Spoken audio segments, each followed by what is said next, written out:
So आज जो हम डिस्कशन करना चाह रहे हैं ना आपसे वो है in the context of the historical perspective of the current state of affairs. Why Pakistan is the way Pakistan is.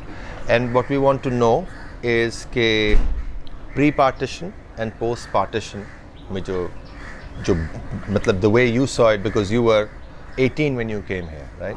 So उस time से पहले और उसके बाद. So I want to have an understanding of why we were the way we were and how we have progressed to 2017. When you say the Sir Sayyid mindset, what do you exactly mean by that? Because uske baare mein I think we have a lot of confusion.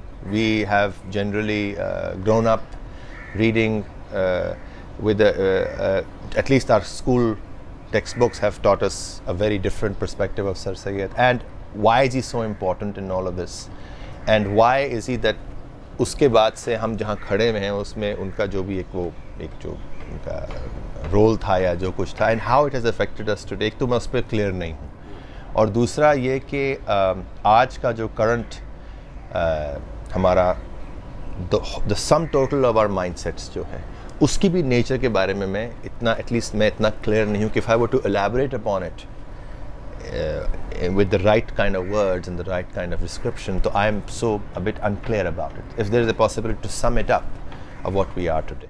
To answer your question, it is important to keep in mind the situation that existed when Sir Sayyid began his work and his mission. Sir Sayyid was a Muslim, if I may say, a learned Muslim, and once the British rule was established in India and the battles had been fought between mainly the Muslim rulers in the center and in the provinces, once the military and the political battles had been fought out and the British invaders, they succeeded, they were victorious and established. After that, the British found that now there were no more kings left or no more military opposition left, and they found the majority of the population were Hindus and a large minority were Muslims. Keep in mind that most of the battles that the British fought and hurdles and obstacles they had to overcome were Muslims largely. They were the main opposition to the British. So it was logical that the British should look to the Hindu population for support after they had established their rule. So the British did neglect the Muslims. In the new setup, the British setup, it was they who controlled the services, the government, and also the economy. So they were in a position to give preference to one community. And they gave preference to the Hindus because they had not fought against the British. And the British did look upon Muslims with suspicion because they had been opposing them earlier. So the British did not feel as comfortable with Muslims as within the Hindu population, and so they favored them. Their relationships in their political thinking and also in their jobs and in the economy generally. It was a part of their policy to keep the Muslims backward and outsiders to the new order, the British order. So this is the background. This is what Sir Sayyid observed and found. Being a Muslim, he wanted to change that. Now, there was no vision of Sir Sayyid to overthrow the British. The British government had become a reality and their domination had become a reality. He realized that a community which has to prosper and survive has to do that with the cooperation and patronage of the British government. Quite simply, He found that the British were ignoring the Muslim community and suspecting them, their loyalties. So Sir Syed came to the conclusion that that has to be changed. And he addressed his thinking and his message to the Muslims primarily. I don't think Sir Syed addressed the Hindu community at all. And on that context, Sir Syed's message to the Muslim community was that you have to find your space and your success within the fold of the British rule. So his solution was for the Muslims that they should make themselves acceptable to the British. His principal theme was that Muslims have to compete with the Hindu community for getting acceptance and favors from the British government.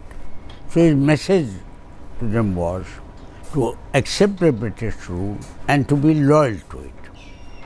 And then within the framework of that loyalty and that commitment, you have to improve your situation financially and politically. Politically, you have to become acceptable to the British so that the British will rely upon you.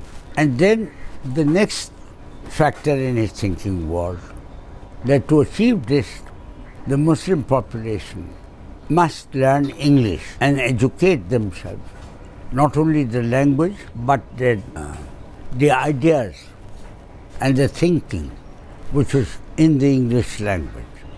To put it simply, to be anglicized. He did not address this message to the Muslim peasantry.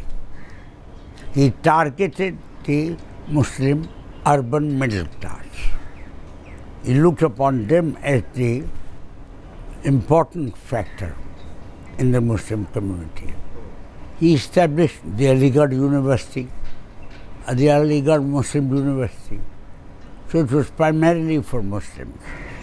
This was the first university Muslims had ever had In India. Acha. In India.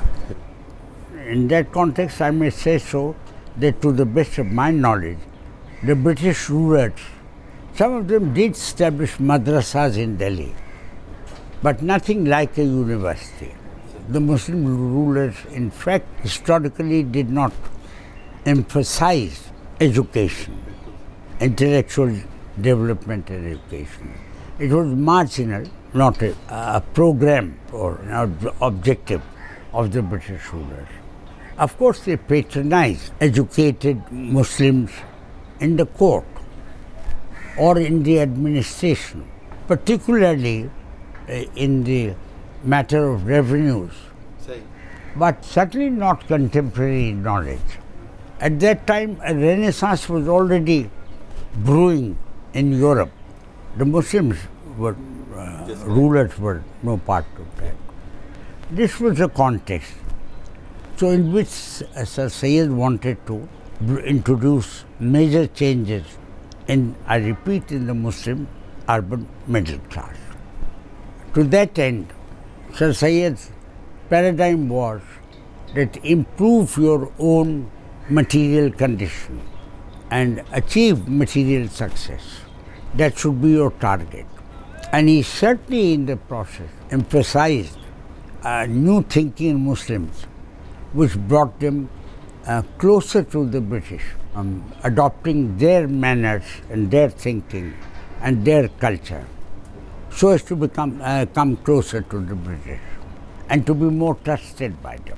He did want the Muslims to qualify in all respects so that the British would trust them. I think the main theme of Sir Syed's message was that improve your standard of living, your personal standard of living, not the communities. Okay. He wanted a Muslim community to emerge, but to create that new community of Muslims who would be quote-unquote modern and pro-British. He was emphasizing upon the Muslim individual. Very interesting, very interesting. From a particular strata. which he believed had the potential To build a community, maybe. to build a community and to make a place for themselves in the new India, in British India, to make a place. So that is why he preached that bring light in your house first. अपने घर का दिया हाँ, जलाओ। चलाओ पे. अपने घर में दिया। And then in the mosque. So that is the mindset that came out of the Aligarh University. Let me mention one more feature about the Aligarh Muslim University. There were many universities in India. There was a Banaras Hindu University in Banaras. There was Allahabad University, and there were universities in the south of India all over, which the British did. The point I wanted to mention was that of the universities, the standards, the educational standards of the Aligarh Muslim University was one of the lowest. It was one of the least respected universities, and a degree from the Aligarh Muslim University was symbolic of mediocrity, intellectual and educational. But Sir Sayyid's plan was numbers. He wanted more and more Muslims to qualify and get the BA degree so that they could compete in examinations, particularly for services. So lots of Muslim youth from middle class families and rural areas did go to the Aligarh Muslim University because it was seen as a comfortable environment for the backward Muslims, socially backward Muslims. It was a relatively comfortable environment. They did not have strict or high intellectual scholarship criteria for admission and for examinations, etc. I thought it worth mentioning. I never knew this. Aligarh Muslim University was one of the lowest, the culture and mindset which emerged in this Muslim community, the middle class followers of Sir Sayyid, was number one, loyalty to the British, and loyalty included imitating them. Their reference point of their way of life and way of thinking was the British in India, not Britain, the British in England. So on this note, when you say the imitating of the British, ruling British and the Britishers of India, Lord Macaulay's address, which was all about not just for Muslims, but the general tactic upon which... You remember Macaulay's address? Yes. So do I. Yeah. You were quite right. Yeah. So I'm trying to understand that.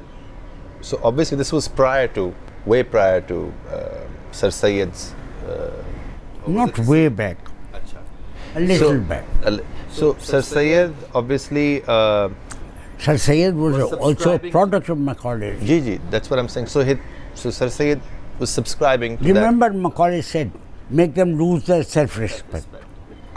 The Hindus were already under the Muslim rule, so it was quite natural for them to seek escape from Muslim rule into the British arms, into the arms of the British rule.